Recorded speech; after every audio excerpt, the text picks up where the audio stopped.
우리 강사 목사님 제가 소개해 드리겠습니다. 우리 강사 목사님은 일본 선교사로 10년간 선교사 사역하시고 상하이 한인연합교회에서 20년간 또 한인교회 목회하셨습니다. 이제 은퇴하셨는데 누구보다 아마 이민사회 또 잘 아시는 목사님이시고 한국교회 굉장히 어른이시죠. 지금 현재 한국 돌아오셔서 어성경 생터성경 사역원 이사장님으로 역임 중이시고 IBA 인터내셔널 BAM 비즈니스 에즈 미션이죠. 얼라이언스 상임대표로 계십니다. 우리 엄기영 목사님 오늘 나오셔서 하나님 나라라는 말씀의 제목으로 말씀 전해주실 때 큰 은혜 받으시길 주님의 이름으로 축원드리겠습니다. 아멘. 우리 할렐루야로 우리 목사님 맞이하도록 하겠습니다. 할렐루야.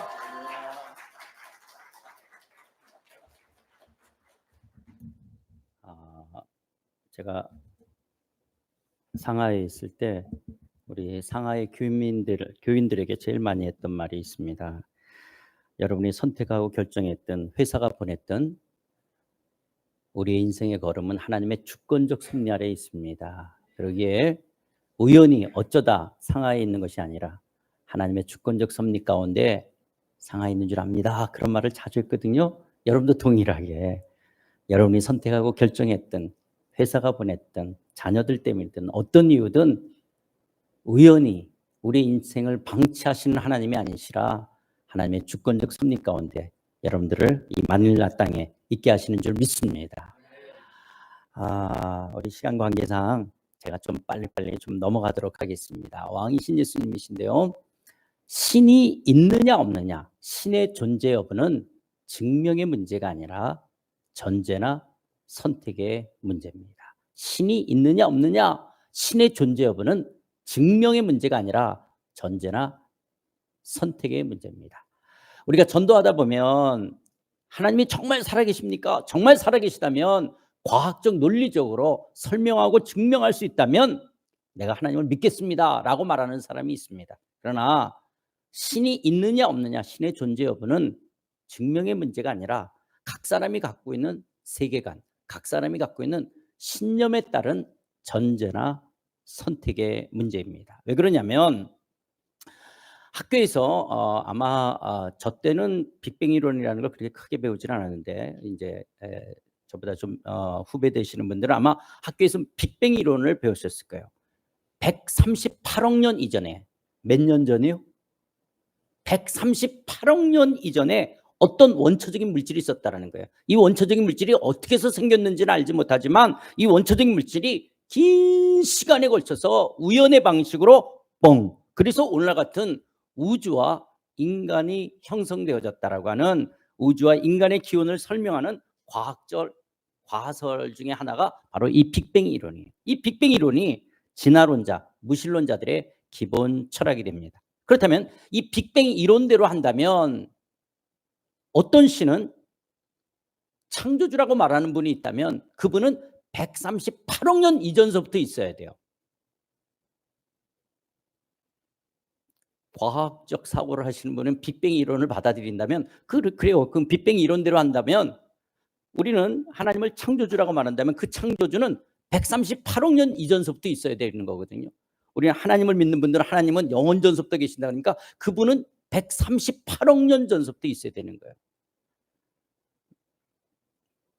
그런데 인간이 오래 살아봤자 100년에서부터 120년밖에 살지 못해요.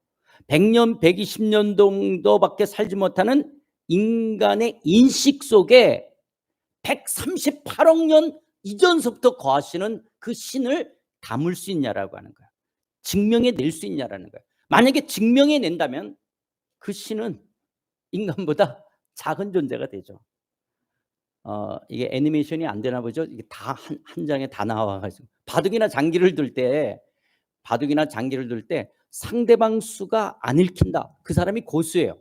근데 상대방 수가 다 읽혀진다. 그 사람은 나보다 못 드는 거예요. 하나님이 내 머리에 쏙쏙쏙 다 이해가 된다. 하나님은 나보다 작은 분이 되는 거예요. 왜 기독교에 대해서 하나님의 존재나 신앙에 대해서 우리가 갈등하냐? 나보다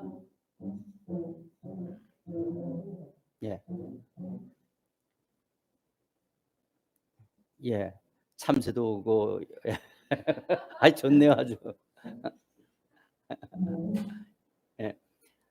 하나님이 나보다 더 크시기 때문에 그렇다라고 하는 거예요. 그래서 그 크신 하나님을 내 머리 인식에 다 담을 수 있다 그러면 그 하나님은 도리어 거꾸로 작은 존재가 되어지는 거예요. 근데 인간은 내가 작다라는 생각을 안 하고 하나님을 내 머릿속에, 내 인식 속에, 내 논리 속에 집어넣어서 입증돼야 된다고 생각하는 거예요. 왜 우리가 그렇게 자꾸 생각하냐? 우리가 이 세상에서 학교를 다니면서 이런 과학 만능주의, 과학이 모든 것을 할 수 있는, 또 때로는 과학이 모든 것을 설명할 수 있다라고 하는 이런 잘못된 왜곡된 생각, 이런 것 때문에 과학으로 설명되고 증명된 것만을 팩트로 받으려고 하는 이런 시대 속에 우리가 살고 있기 때문에 그렇습니다. 그런데 여러분, 아인슈타인은 크리스천은 아닙니다. 아인슈타인이 이렇게 말합니다. 과학과 종교는 대립하는 것이 아니다. 과학이 없는 종교는 뭐 같고? 소경 같고, 종교가 없는 과학은 전륜발효 같다. 종교와 과학은 양립되는 것이 아니라 보완적 관계라는 거예요. 그러니까 이 아인슈타인이 크리스천은 아니었지만 아니었음에도 불구하고 그가 종교와 과학을 어떻게 이야기하느냐? 종교와 과학은 양립되는 것이 아니라 보완적 관계라는 거예요. 양자역학의 선구자였던 이 베르너 하이젠베르크가 이렇게 합니다. 자연과학이라는 잔을 한 모금 마시면 당신은 무신론자가 될 것이지만 그 잔 밑바닥에서 하나님은 당신을 기다리고 계신다. 정말 놀라운 말 아니에요? 너무 멋있는 말이죠. 그러니까 정말 세계적으로 실력 있는 분들은요, 과학에 실력 있는 분들은 절대로 종교를 함부로 말하지 않습니다. 그런데 제가 옛날 중고등학교 다닐 때 물리 선생, 생물 선생, 화학 선생은 왜 그렇게 기독교에 대해서 막 실력 있는 분들은 절대로 함부로 그렇게 이야기하지 않죠. 알죠? 물론 과학은요, 인간을, 이 세상을 이해하는 아주 중요한 양식입니다. 그러나 과학이 인간과 우주에 대한 모든 것을 다 설명해 주지는 못한다는 거예요. 왜냐하면 과학은 눈에 보이는 것을 설명한다면 종교는 눈에 보이지 않는 것을 설명하기 때문에 그렇습니다. 그래서 이런 각자의 세계관이나 신념에 따라서 나는 신이 없다라고 생각해, 이 사람은 무신론자. 애니메이션이 저분들 어떻게 불러야 돼요? 애니메이션이 안 되는 이유가 있어요? 내가 그 보낸 건 다 애니메이션이 되도록 보냈는데 지금 화면에 다 나오거든요. 한번 보세요. 예. 그래서 신이 없다라고 생각하는 사람들을 우리는 무신론자라고 그러고, 아니야, 신은 있는 것 같아, 신은 있어, 이 사람들을 우리는 유신론자라고 합니다. 자, 그렇다면 기독교인들은 신이 있다라고 생각하죠. 신 중에서 우리는 하나님이 계시다라고 했는데요. 여러분, 우리가 처음에 전도 받을 때 예수 믿으세요, 교회 나오세요 할 때 어떤 분은 안 나가요, 안 믿어요. 근데 어떤 분은 예수를 믿겠다라고 그때 당시는 내가 결정하죠. 내가 선택한 거예요. 그런데 교회 생활하다 보니까 그때 내가 믿기로 내가 그때 선택한 그 믿음 또한 하나님께서 내게 주신 하나님의 은혜의 선물이었다는 걸 나중에 알게 되어지는 거죠. 처음에는 내가 결정하죠. 그런데 나중에 보니까 그 결정이 하나님이 주신 은혜의 선물이었다라고 하는 그것을 나중에 알게 되죠. 왜냐하면 성령이 아니고서는 뭘 건드렸나 봐요. 넘어가지가 않나요? 예. 예. 성령이 아니고서는 영적인 것을 우리가 알 수가 없기 때문에 그렇습니다. 그래서 우리가 신앙을, 하나님을 믿을 수 있었던 것은 나중에 알게 되어지는 거예요. 그게 하나님의 은혜였고 성령의 은혜였다라고 하는 것을 우리가 나중에 알게 되어지죠. 자, 그렇다면 이렇게 유신론을 선택한 사람, 신이 있다를 선택한 사람들 할 때 그 신을 두 부류로 나눌 수 있습니다. 신을 두 부류로 나누면 어떤 신들이 있냐? 인간하고 소통하지도 않고 소통할 수 없는 신들이 있어요. 인간하고 전혀 소통하지 않습니다. 또 반면에 어떤 신은 인간과 소통하는 신이 있어요. 그러면 인간하고 소통하지도 않고 소통할 수 없는 대표적인 신들이 누구냐? 불교와 도교가 말하는 신들은 인간하고 소통하지 않습니다. 불교의 신은 인간하고 소통하지 않기 때문에 인간 쪽에서 부단히 애쓰고 수고하고 노력하는 거예요. 어떤 수행과 고행을 통해서 신의 경지, 깨달음의 경지, 해탈의 경지로 나아가는 거예요. 이런 경지에 다다라서 그 깨달은 것을 적어 놓은 것들을 우리는 경전이라 그래요. 한국에만 해인사에 8만 대장경이 있어요. 오늘날 같은 책으로 만든다면 한 160권 정도의 분량이 될 수 있는 만한 경전이 우리 한국에 해인사만 160권이 있는 거예요. 중국의 티베트 불교라든지 그리고 또 인도 불교, 스리랑카 불교 얼마나 많은 경전들이 있는지 모릅니다. 그러면 왜 이렇게 경전들이 많으냐? 깨달은 내용들이 다 다르기 때문에 그러는 거예요. 그럼 또 깨달은 내용들이 왜 이렇게 다 다르냐라는 거예요. 신이 인간하고 소통하지 않아요. 신은 아무 말도 안 했어요. 내가 깨달은 거예요. 내가 깨달은 거예요. 내가 수행과 고행을 통해서 내가 안 것이지, 신은 아무 소리도 안 했는데 내가 깨달은 거예요. 왜냐? 그 신은 인간과 소통하지를 않습니다. 그런데 불교나 도교의 진리 가운데 속에서 그들은 뭐라 그러느냐? 인간의 그런 깨달음의 진리를 인간의 언어로 다 규명할 수 없다라고 또한 그들이 말해요. 그래서 우리 흔히 언어도단이다, 말의 길이 끊어졌다라고 하는 거예요. 말의 길이 끊어졌다. 인간의 언어로 그 깨달음을 다 설명할 수가 없다라는 거예요. 그래서 노자의 도덕경에도 도가도 비상도, 명가명 비상명이라. 도라고 쫙 설명하면 이미 그게 도가 아니고 어떤 물건에 이름을 지어 부르면 이미 그 물건이 아니라고 하는 것들이에요. 인간의 언어로 다 설명할 수 없고 규명해낼 수가 없다라고 말하는 것들이죠. 예를 들어서 여러분, 우리 불교에, 우리 한국에 성철 스님이 계셨어요. 성철 스님이 장자부라 이렇게 양반다리하고 8년 동안 토굴에서 수행을 하죠. 깊은 수행을 거쳐서 그분이 8년 만에 그런 수행과 고행을 통해서 나오셔서 뭐라 그래요? 산은 산이요, 강은 강이로다. 왜 이렇게 도사 같은 말을 하냐? 인간의 언어로 다 설명할 수가 없다라고 하는 거예요. 자기의 깨달음을 다 인간의 말로 설명할 수 없다. 그럼 왜 인간의 말로 다 설명할 수 없다고 그들은 생각하냐? 왜 그러냐? 그들이 생각하는 신이 자기와 소통하지 않는 거예요. 그 신은 아무 말도 안 한 거예요. 그런데 내가 깨달은 것을, 내 이 깨달음의 어떤 것을 다 말로 표현할 수 없다라는 것이 불교나 도교가 갖고 있는 생각들 중에 하나인 거예요. 그런데 반면에 어떤 신이냐? 인간과 소통하는 신이 있습니다. 인간과 소통하는 신이 있습니다. 인간과 소통하는 신이 있어요. 하나님이십니다. 하나님은 우리와 소통하시는 거예요. 여러분, 기독교와 다른 종교의 가장 큰 차이점 중에 하나가 뭐냐? 하나님이 우리를 찾아와 우리와 소통하신다라는 거예요. 다른 모든 종교는, 다른 모든 신들은 인간이 수행과 고행을 통해서 인간 쪽에서 부단히 애쓰고 노력해서 신에게 가야 되는 거죠. 그게 108번뇌가 됐든, 아니 108번 전을 하든 뭘 얼만큼 하든 인간 쪽에서 정말 정한수를 떠놓고 정말 지극정성을 다하며 내가 신에게 가야 되는 거예요. 근데 기독교는 우리가 어떤 노력으로도 어떤 것으로도 하나님 앞에 도달할 수가 없다는 거예요. 인간이 갖고 있는 어떤 영적인 한계, 인간이 갖고 있는 어떤 인식의 한계, 인간이 갖고 있는 이 도덕적인 한계로서 거룩하신 하나님 앞에 나갈 수 없다. 이게 기독교 성경에서 말하는 굉장히 중요한 원리 중에 하나예요. 그런데 그 하나님이 우리를 찾아와 우리와 소통하신다라고 합니다. 이게 다른 종교와 기독교의 굉장히 다른 점 중에 하나인 것이죠.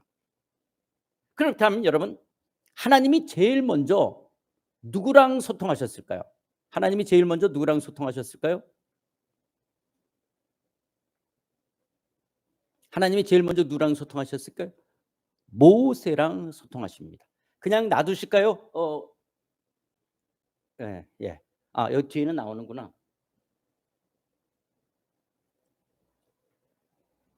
예, 수고하셨어요. 잘하셨습니다. 이뻐요.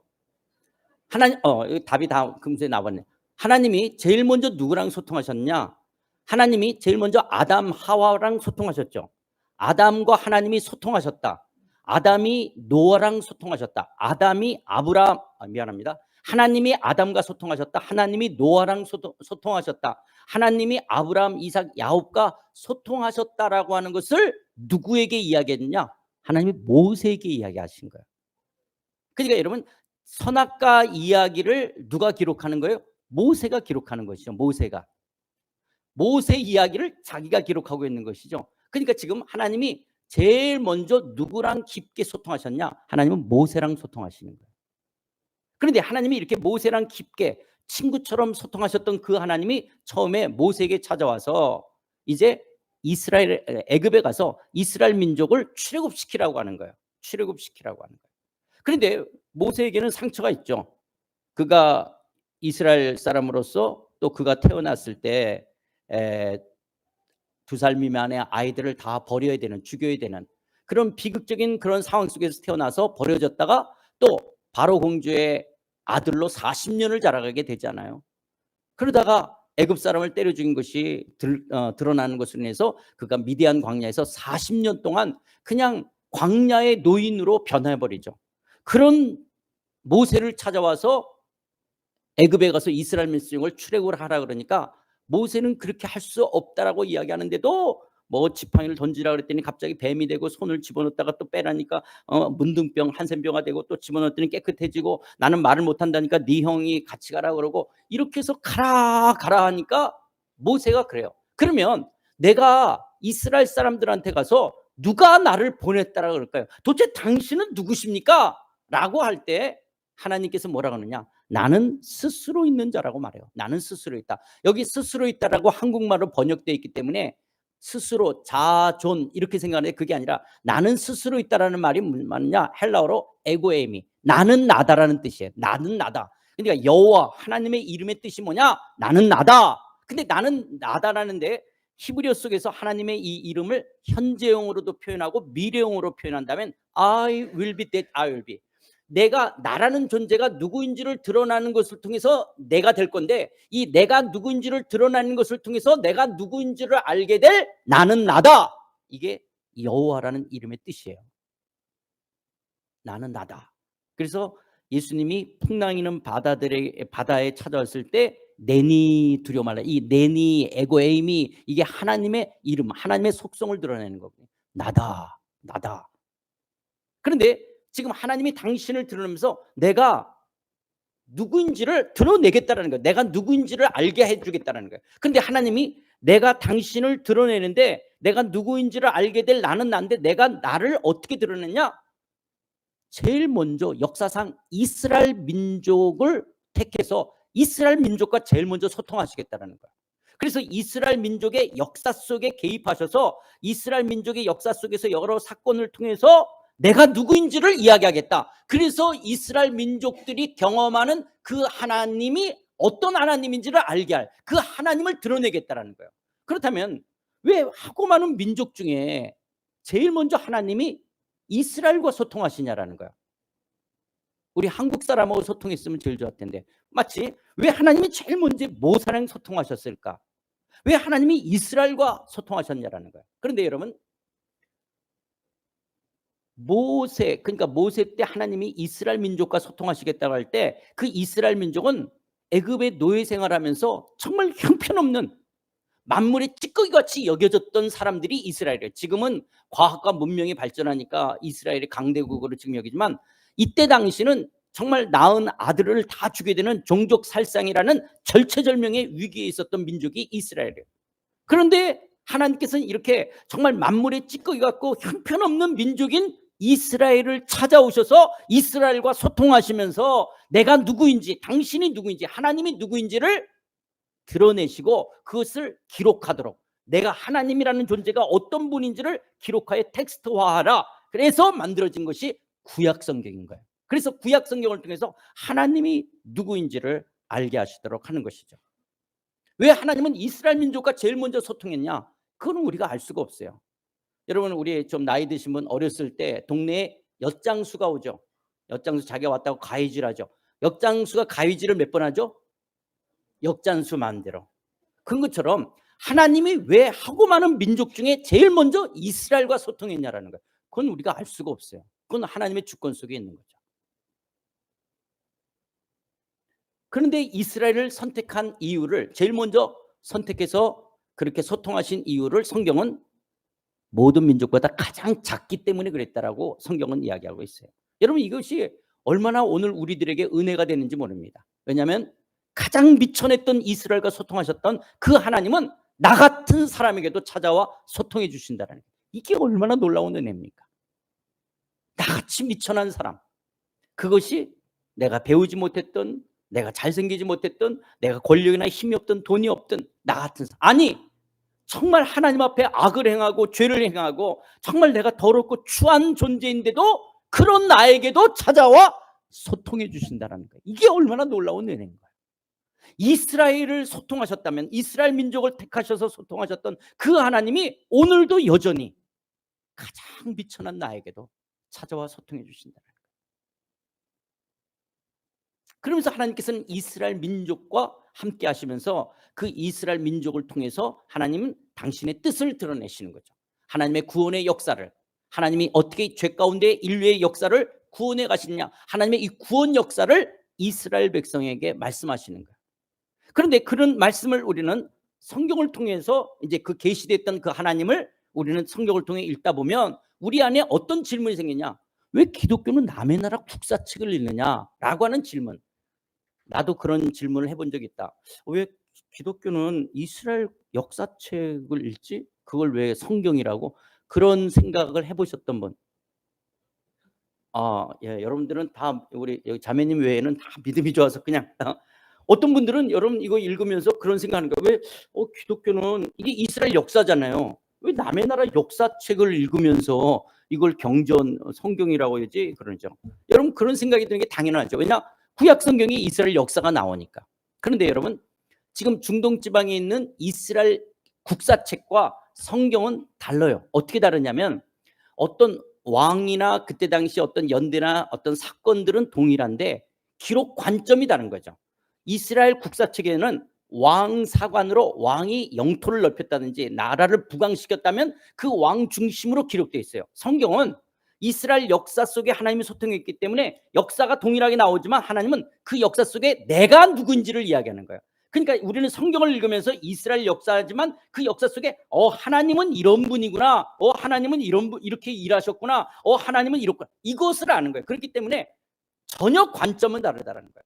하나님이 왜 하고 많은 민족 중에 제일 먼저 이스라엘을 선택하셨습니까? 이건 우리가 알 수 없지만 제일 먼저 소통하신 이스라엘 백성을 통해서 하나님은 당신이 누군지를 이야기하는 거예요. 그것을 오늘 우리도 이 이스라엘 역사를 통해서 하나님은 이런 분이시구나, 이런 분이신가, 이런 분이시구나를 우리는 구약 성경을 통해서 알아가는 것들이죠. 그러면서 하나님께서는 이스라엘 민족과 소통하시면서 특별히 하나님은 이스라엘을 열방의 제상 나라가 되기를 원하셨어요. 하나님은 이스라엘 민족을 처음 택하시고 소통하시면서 이스라엘 민족을 통해서 열방 가운데 하나님만이 참된 하나님이신 것을 나타내는 제상 나라가 되기를 원하신 거예요. 그래서 이스라엘 민족을 그들을 애굽에서 구출해서 가나안 땅에 들어가서 하나님은 이스라엘 민족이 이상적인 국가로 살아가기를 원했댔어요. 다른 나라들은 다 눈에 보이는 왕이 있는데 이스라엘은 눈에 보이지 않는 하나님이 왕이 되셔서 이스라엘 민족을 이끌어 가시고 하나님의 속성인 사랑과 공의가 담겨진 율법을 줘서 그 율법을 지킴으로 질서 있는 이상적인 국가가 되기를 원했던 거예요. 그런데 이스라엘 사람들이 가나안 땅에 들어가서 가나안의 문화와 종교와 섞이고 혼합되고 동화되어져서 하나님의 나라의 백성이라는 이 정체성까지 상실해버리게 되어지는 거예요. 그럼 이스라엘 민족들이 왜 가나안 땅에 들어와서 이렇게 하나님의 나라의 백성의 정체성까지 상실해버리게 되냐? 사실 이 하나님께서는 이스라엘 민족을 인도해 가기 전 그들에게 40년 동안 만나와 메추라기로 그들에게 물을 주시며 만나를 주시며 그들을 인도하시면서 이제 가나안 땅에 들어가서 이상적인 하나님 나라의 백성으로 율법을 지키는 백성으로 살아가기를 원했던 거예요. 그런데 이스라엘 사람들이 가나안 땅에 딱 도착하자 지금까지 매일 40년 동안 내렸던 만나가 그치게 되어져요. 만나가 안 내리는 거예요. 그러면 매일 아마 이스라엘 사람들은 이게 자연의 현상이라고 생각했을지 몰라요. 어쨌든 굶지 않을 수가 있었어요. 매일 나가면 만나를 걷어다가 그들이 먹을 수가 있었어요. 그런데 가나안 땅에 도착하니까 이제 만나가 내리지가 않아요. 그러면 이제 뭘 먹고 살아야 되냐? 가나안 땅에 농산물을 먹어야 되는데 이 가나안 땅은 젖과 꿀이 흐르는 땅이에요. 젖은 유목 생활을 말하고 꿀은 농경 생활을 말하는 거예요. 그러니까 이스라엘 사람들이 지금까지는 유목 생활을 해왔다면서요. 유목 생활을 해왔기 때문에 가나안 땅에서 유목 생활을 통해서도 먹을 수 있지만 그들은 이제는 농경 생활 속에서의 곡식을 통해서 먹을 것을 취해야 되는 거예요. 그런데 이스라엘은 유목 생활을 했기 때문에 농사를 져본 적이 있어요, 없어요? 없어요. 그러면 풍년이 되지 않으면 내일의 보장이 없게 되는 거예요. 그러니까 이스라엘 사람들이 지금까지 자기를 인도한 하나님을 신뢰해야 되는데 만나가 안 내리네. 이제 뭐 먹고 살지? 그럼 가나안 땅의 소산물이 풍년이 돼야지 이게 나의 내일을 지켜주겠네. 그래서 이스라엘 사람 마음속에 눈에 보이지 않는 하나님을 더 신뢰하기보다는 눈에 보이는 농경생활의 풍년을 꿈꾸게 되어져요. 근데 농사를 잘 안 해봤기 때문에 어떻게 하냐, 가나안 사람들을 다 내쫓으라고 하기도 하고 죽이기로 했는데 이 사람들이 살만하니까 가나안 사람은 다 내쫓지 않았잖아요. 그 가나안 사람들이 어떻게 농사 짓나 봤더니 농경생활에 필요한 것이 뭐냐, 물이에요. 물. 그리고 태양의 일조량이에요. 이 물과 태양을 주관하는 신이 바알신입니다. 그리고 농경생활에 필요한 게 충력, 동물의 힘이든 사람의 힘이든, 그렇기 때문에 충력이나 인력, 이래서 다산, 새끼들이 많이 나야 돼요. 다산의 여신이 아세라 신이에요. 그래서 지금 이들이 농사를 지어보지 않았던 이스라엘 사람들이 풍년이 되기 위해서 가나안 종교인 바알과 아세라 신을 섬기는 거예요. 그러면서 이 가나안 종교는 바알과 아세라 신을 섬기면서 거기서 종교 의식이 성행위를 하는 거예요. 그래서 여러분 구약 성경을 보면 이스라엘이 음행했다는 말을 굉장히 했죠. 그게 육체적인 쾌락을 추구하는 것이지만 동시에 뭐였냐? 그게 왜 그런 어떤 성행위를 하게 되냐면, 여러분 암컷 양하고 수컷 양이 결합되면 뭐가 생기죠? 암컷 양하고 수컷 양이 결합하면 뭐가 생겨요? 예, 돈이 생기는 거예요. 비즈니스가 생기는 거예요. 새끼 양이라는 게 이게 돈이에요. 이게 비즈니스예요. 그렇기 때문에 농경생활 속에서 굉장히 중요한 이 다산이 뭐냐? 이게 비즈니스 돈, 이게 돈이 되고 힘이 되니까요. 이거를 가져다 주는 이 축복을 성행위를 하게 되는 거예요. 그래서 바알과 아세라 신을 섬기면서 종교의식이 성행위가 그의 풍년을 가져다 준다. 이게 가나안 종교예요. 근데 여러분 이런 가나안 종교가 다른 종교들에게 어떤 영향을 미치냐? 여러분 힌두교, 인도를 가보신 분, 또 인도를 영화나 TV를 통해서 보면 인도의 힌두교 사원 가면 이렇게 조각들이 있는데 남자 성기도 조각해 놓기도 하고 성교하는 걸 막 조각해 놓죠. 그 왜 그래요? 농경생활은 전부 이 성교가 뭐냐? 남자신 여사친. 그래서 풍년을 가져다 주려는 거예요. 그래서 불교에도 이렇게 이 가슴이 있는 불상들이 있는 게 다 남성과 여성이에요. 한국도 있어요. 한국 천하 대장군, 지하 여장군, 다 농경생활에는 남자와 여자를 숭배하는 거예요. 그것이 축복을 가져다. 이게 바로 가나안 종교예요. 이 가나안 종교의 뿌리를 모든 종교들이 두고 있는 거예요. 그래서 이스라엘 사람들이 하나님을 섬겨야 되는데 이들이 바알과 섬기를 했으니까 하나님이 선지자들을 통해서 농경생활로 바꾸죠. 내가 너희들에게 이른 비와 늦은 비를 준 자가 나야. 너희들이 나를 섬기면 메뚜기와 황충이 곡식을 먹지 않고 감람나무와 포도주의 소출을 많게 할 거라고 돌아오라고 이야기하는데도 이스라엘이 하나님 앞에 돌아오지 않게 되자 결국 이스라엘, 북쪽 이스라엘은 BC 722년 아수르의 멸망을 당하고, 압수르를 멸망시켰던 바벨론에 의해서 남쪽은 BC 586년 남쪽도 멸망을 당해서 바벨론의 포로로 잡혀가게 되죠. 그 바벨론으로 포로로 잡혀가기 전에 참 하나님이 얼마나 이스라엘 사느냐. 여러분 우리가 스바냐에서 너의 하나님 여호와 그러면서 너를 잠잠히 사랑하신다. 너로 인하여 기쁨을 이기지 못한다. 여러분 이게 스바냐가 언제 한 말인지 아세요? 지금 포로로 잡혀가야 되는데 그 얘기하는 거예요. 그럼 포로로 안 잡혀가야 되죠. 하나님은 이스라엘에게 이 징계, 이 고난을 통해서 이스라엘을 단련시키기를 원했어요. 그리고 반드시 다시 돌아올 거라는 것을 예레미야 선지자를 통해서 이야기하죠. 70년 뒤에 다시 돌아올 것.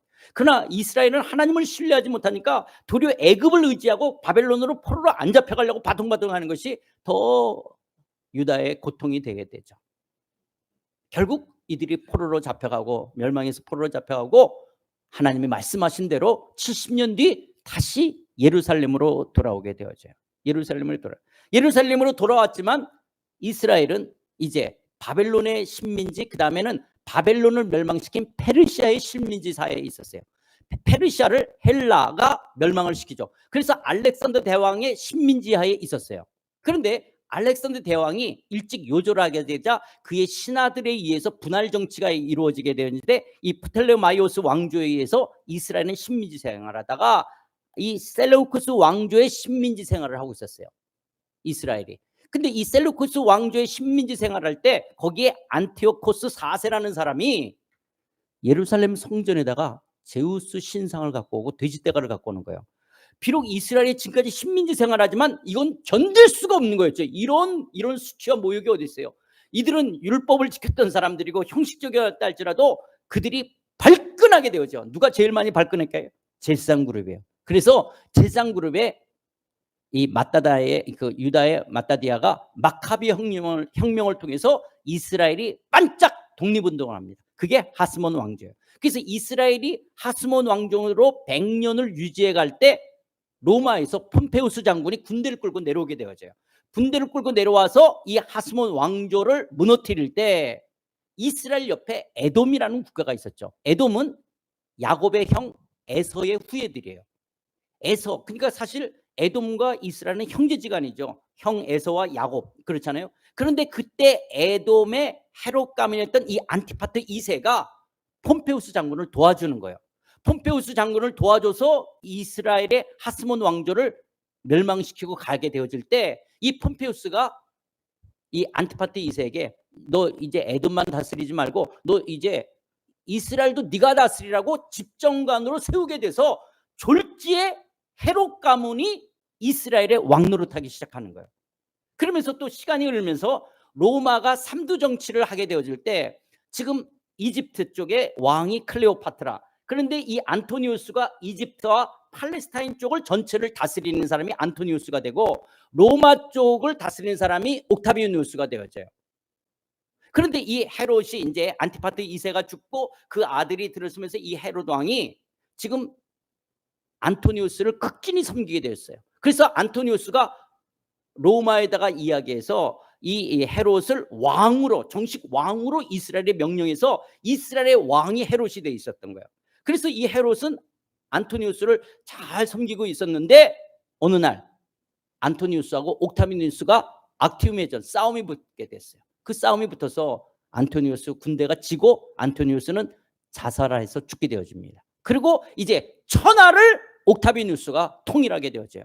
그러니까 누가 지금 제일 당황하냐? 헤롯이 줄을 잘못 섰잖아요. 지금 안토니우스한테 줄을 서서 이 옥타비누스가 지중해 로도스 섬으로 휴양차 올 때 거기를 찾아가서 왕관을 벗고 왕복을 벗고 이 옥타비누스한테 완전히 엎드리게 되는 거예요. 그러면서 내가 옥타비누스 당신을 대적한 것이 아니라 내가 모셨던 분이 안토니우스이기 때문에 안토니우스를 향한 내가 이 충절을 다했던 이것을 봐달라고 하면서 이제 그 앞에 엎드리자 옥타비누스가 그래 네가 나를 대적한 게 아니라 네가 섬긴 사람이 안토니우스니까 그럴 수밖에 없었다, 뭐 그렇잖아요. 그래서 이 옥타비누스가 헤롯을 계속 에돔뿐만 아니라 이스라엘의 왕으로 인정을 해주게 되어져요. 그래서 옥타비누스가 이 헤롯을 이스라엘로 왕을 해주게 되어지고 이 옥타비누스를 로마의 원로원에서 이름을 바꿉니다. 이름을 바꾸고 아우구스투스라고 하면서 로마의 일대 황제로 등극하는 거예요. 이때 당시 이 팍스 로마나 힘으로 세상에 평화를 주겠다는 이 팍스 로마의 기초를 아우구스투스가 두면서 이때 당시 황제가 된다는 것은 신과 같이 여겨지는 거예요. 아우구스투스가 마치 세상을 호령하는 신과 같이 여겨질 이때 이 아우구스투스가 명령을 내립니다. 로마의 식민지하에 있는 사람들의 숫자가 얼마가 되는지 호족해라. 이것을 성경에서는 가이사 아구스토, 아구스토가 바로 옥타비누스, 아우구스투스예요. 아우구스투스가 영을 내려 천하로 다 호족하라. 그래서 이스라엘도 로마의 식민지하였으니까 호족하라 가야 되는 거예요. 호족하라 가려면 고향으로 가야 되는 거예요. 그런데 갈릴리 땅에 살고 있었던 마리아와 요셉이 약혼한 사이인데 이들이 호족하라 가기 위해서 그들이 다윗의 후손들이었기 때문에 그들이 베들레헴으로 가게 되어져요. 베들레헴에 갔을 때 지금 천하를 호령하는 게 아우구스투스예요. 그때 애기 없죠. 제가 지금 소리칠 테니까요. 누가 내가 소리칠 거야. 놀라지 마. 아니야! 내가 왕이야! 하고 예수님이 이 땅에 오시는 거예요. 인간의 몸을 입으시고 인간과 소통하기 위해서 이 땅에 왕으로 예수님이 오시는 거예요. 세상은, 눈에 보이는 세상은 아우구스투스가 천하를 호령하는 것처럼 보일 때 당신이 왕이시라고, 내가 창조주야, 내가 왕이야 하고 예수님이 인간과 소통하게 오시는데, 인간과 소통하기 위해서 인간의 모습으로, 그 인간의 모습으로 오는 것이 마리아와 요셉의 아들처럼 아기 예수로 이 땅에 오시는 것이죠. 인간과 소통하기 위해서 인간의 몸을 입고 아기의 모습을 입지만 그는 왕이시죠. 왕이 오시는 거예요. 창조주의 역사의 주인이신 그분이 오실 때, 그래서 천사가 마리아한테 말해요. 네가 낳을 이 자신, 이 아들 예수 그리스도는 주 하나님께서 그 조상 다윗의 왕위를 그에게 주시니 영원히 야곱의 집을 왕으로 다실 것이다. 하나님의 나라의 왕으로 그분이 오실 것이다. 이거를 예레미야 선지자도 여호와 우리의 공의가 되실 그분이 왕이 되실 것이라고 그러고, 오늘 우리가 읽었던 본문 속에 이사야 선지자는 왕으로 예수님이 이 땅에 오시기 전 700년 전 예언을 통해서 이는 한 아기가 우리에게 낳고 한 아들을 우리에게 주신 바 되었는데 그의 어깨는 정사를 메웠고 그의 이름은 기묘자라 모사라 전능하신 하나님이라 영존하시는 아버지라 평강의 왕이라 할 것이라. 그 정사와 평강의 더함이 무궁하며 또 다윗의 왕자와 그의 나라에 군림하여 그 나라를 굳게 세우고 지금 이후로 영원히 정의와 공의로 그것을 보존하실 것이라. 만군의 여호와의 열심히 이를 이루시라. 예수 그리스도가 이 땅에 오시는 그분은 왕이 오신다라는 거예요. 왕.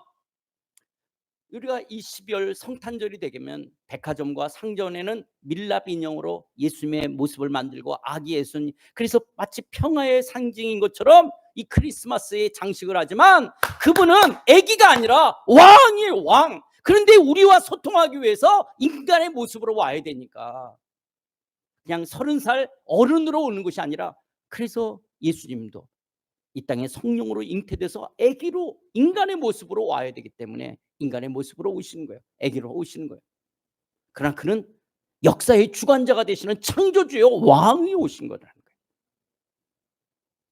그 예수님이 이제 30살이 돼서 공생애를 시작하시면서 갈릴리에 오셔서 외치신 것이 때가 찼고 하나님의 나라가 가까이 있으니 회개하고 복음을 믿으라. 이 때가 찼고 하나님의 나라, 킹덤 오브 갓, 하나님이 왕이 돼서 다스리는 그 나라가 도래했으니 회개하고 복음을 믿으라. 여러분, 여기서 마가는 굉장히 의도적인 단어를 쓰고 있는 것이 바로 복음, 유앙겔론이에요. 이 유앙겔론이라는 단어는 뭐냐? 이 기쁜 소식이라는 건 뭐냐? 헬라 때, 이 로마 때 새로운 왕이 등급한다, 새로운 황제가 등급하는 것이 새 시대가 열리는 기쁜 소식이에요. 자, 우리 새로운 왕이 등장했어요. 이 말은 새 시대가 도래했다라는 것들을 이야기할 때 헬라어에서 사용되는 게 유앙겔리온. 그런데 이 마가는 아니야, 아우구스투스가 아니라 예수가 왕이 돼서 다스리는 그 나라가 도래되었어. 이게 기쁜 소식이야. 이걸 마가는 이야기하는 거예요. 예수가 왕이 돼서 다스리는 그 나라. 그래서 여러분, 왕으로 오신 예수님, 그래서 이 만날 땅에 임마누엘 교회가 여기 왕 되신 그 하나님의 나라의 백성으로 우리도 그분을 예배하는 이런 하나님의 나라, 그 하나님의 나라, 영원 무궁하실 그 나라가 도래되어졌음을 선포하시는 거예요. 그렇다면 한 아들을 우리에게 주신 바 되었다. 왕을 우리에게 주신 거예요. 예수 그리스도를 이 땅에 보내셨다는 그 왕을 내게 주신 거예요. 나 같은 죄인에게 찾아와 나와 소통하시도록 예수님을 나에게 보내셔서 예수님을 통해서 하나님과 소통할 수 있는 길을 열어놓으시는, 내가 곧 길이요 진리요 생명이니 예수 그리스도를 통해서 하나님과 소통할 수 있는 이 산길을 열어놓을 수 있는 왕을 우리에게 주신 거예요. 그런데 여러분, 이 왕 되신 주님과 여러분, 우리가 얼마나 교제하고 계세요? 도리어 눈에 보이는 현실, 마치 이스라엘 사람들이 가나안 땅에서 바알과 아세라 신을 시키면서 눈에 보이는 농경 생활에 불을 가져야 되는 것처럼 허우적거렸던 것처럼 내게 찾아와셨던 이 왕 되신 주님과 깊게 사귐을 가지며 그분과 시간을 보내기보다는 되려 내가 바쁘다라고, 무관심하다라고 주님과 교제를 잊어버리고 있지는 않습니까? 주일 예배를 잊어버리고 매일매일 주님과 말씀과 기도로 소통하는 것을 잊어버리고 있지 않습니까? 흔히 우리가 가정이나 직장의 문제를 소통의 부재라고 말해요.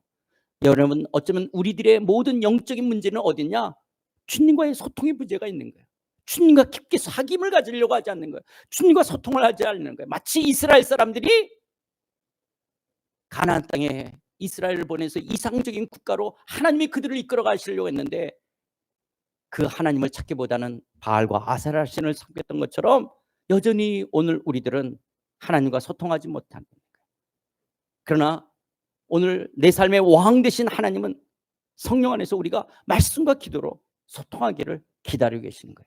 왕 되신 하나님이 우리를 기다리고 계시는 거예요. 뭐 건든 거 아니죠? 건드렸던 거 아닌데 그래요? 네. 또 그의 어깨는 정사를 메었고 그의 어깨는 정사를 메었다. 그럼 여러분, 이 정사라는 말이 뭐냐? 통치권, 왕권을 가졌다는 게 정사를 메었다는 거예요. 그러니까 예수님의 어깨는 통치권, 왕권을 가지신 거예요. 그 왕이에요. 그래서 여러분, 이사야 선지자가 700년 뒤에 태어날 예수를 바라보면서 그의 어깨에 정사를 메었다. 그분이 아기 예수로 오지만 그분 안에 역사의 통치권, 왕권을 가지신 분이야.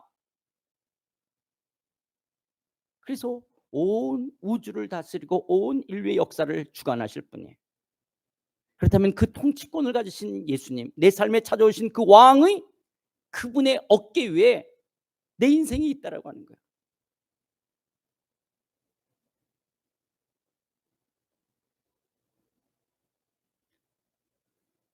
여러분의 이 마닐라 땅의 삶, 왕 되신 주님의 어깨 위에 여러분의 삶이 있는 줄 믿습니다. 여러분의 가정, 여러분의 자녀, 여러분의 진로, 여러분들의 회사, 여러분의 모든 삶이 왕 되신 주님의 통치 아래 있는 거예요. 임마누엘 교회, 예수님이 왕이심을 믿으십니까? 주님 안에 임마누엘 교회가 있는 거예요. 더 나아가 그 예수님의 어깨에 나의 죄와 허물이 있고요. 그 예수님의 어깨에 나의 아픔과 눈물이 있고 그 예수님의 어깨에 나의 무거운 짐, 나의 형편과 처지가 있는 거예요. 그 왕 되신 주님 앞에 다 내려놓는 거예요. 수고하고 무거운 짐자들아 다 내게로 오라. 그 말씀하시는 왕 되신 주님 앞에 나의 모든 무거운 짐을 내려놓는 거예요. 그 주님이 나를 다스려 주실 때 거기에 진정한 샬롬, 평강이 이루어지는 줄 믿습니다. 그런데 그 예수님의 이름을 뭐라고 말하냐? 그의 이름은 기묘자, 놀라우신 분이에요. 모사, 위로자, 상담자가 되시고 전능하신 하나님, 영존의 아버지, 평강의 왕이라고 말씀하고 계세요. 여러분, 남자들이 때로는 힘들고 어려울 때 그냥 돌아가셨던 아버지 산소를 찾아가는 것처럼 내 인생의 삶에 누군가에게 기댈 수 없는, 그런 기댈 수 있는 가슴과 어깨가 없을 때 문득 돌아가신 아버지가 생각나는 것처럼, 또 어떤 아버지는 아무리 찾아간들 나를 도와줄 수 있는, 도리어 아버지에게 근심 걱정 시켜줄 수 있어서 아버지를 의지할 수가 없지만 왕이신 예수님은 영원히 존재하시는 나의 아버지가 되어주신 거예요. 그런데 그 아버지 되신 그 주님이 전능하신 하나님이시기 때문에 능치 못함이 없다라고 하는 거예요. 그분이 내 아픔과 내 눈물을 아시고 내 이름을 아시고 내 형편과 처지를 아시는 그 주님은 우리의 위로자, 모사가 되어주실 뿐만 아니라 나 같은 죄인에게도 찾아오시는 놀라운 기묘자라는 사실. 그리고 그 예수가 다스리시는 그 나라는 영원 무궁하실 것이라는 거예요. 예수가 왕에서 통치하시는 그 나라는 영원 불변하다면, 요즘 여러분의 삶, 2024년 이 12월 성탄절을 앞에 둔 여러분의 삶, 여러분의 삶의 진정한 왕은 누굽니까? 도리어 내 인생을 내가 왕 노릇하고 내가 주인 나라고 내 것이라고, 내 비즈니스라고, 내 돈, 내 새끼, 내 진로, 내 삶, 그래서 허우적거리며 여러분의 인생이 피곤하고 지쳐 있지는 않습니까? 여러분의 인생의 삶의 진정한 왕, 진정한 주인은 누구십니까? 여러분의 내일에 여러분의 삶을 이끌어 가실 진정한 주인, 왕은 누구십니까? 예수가 왕이시라고, 예수가 내 인생의 삶의 주인이시라고 고백하신다면, 어떤 사람은 이렇게 말합니다. 내 방에 소크라테스가 들어온다면 나는 일어나 경의를 표할 것입니다. 그러나 예수 그리스도께서 들어오신다면 나는 엎드려 절할 것입니다. 예수가 내 삶의 왕이에 주님만이 왕이십니다. 하나님, 이 마닐라 땅, 이 교민 생활 속에서 벌써 온 지 5년, 10년, 20년이 넘어가며 내 인생의 내일이 어떻게 될지 모르지만 자녀들을 키우며 비즈니스를 하며 살아가는 내 삶 속에 주님, 왕이신 주님이 우리 가정을 다스려 가실 줄 믿습니다. 왕이신 주님이 우리의 자녀를, 우리의 내일을 다스려 갈 줄 믿습니다. 왕이신 주님이 임마누엘 교회, 하나님 이곳을 다스려 가실 줄 믿습니다.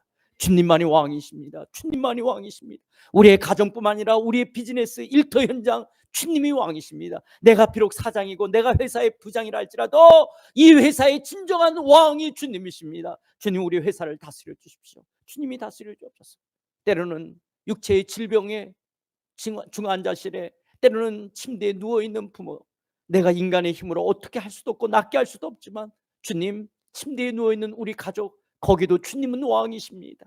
사춘기가 지나고 내 새끼가, 내가 낳은 자식이지만 방문을 끌어당기고 부모랑 소통하시지 않으려는, 때로는 소리도 쳐보기도 하고 때로는 맴매도 해보기도 하고 때로는 아우르기도 하고 사랑을 본다 할지라도 방문을 굳어잠긴 그 자식의 마음을 바꿔놓을 수가 없게 안타까운 그럴 때 그 방문을 열고 들어가셔서 왕이 되실 분이 주님이십니다.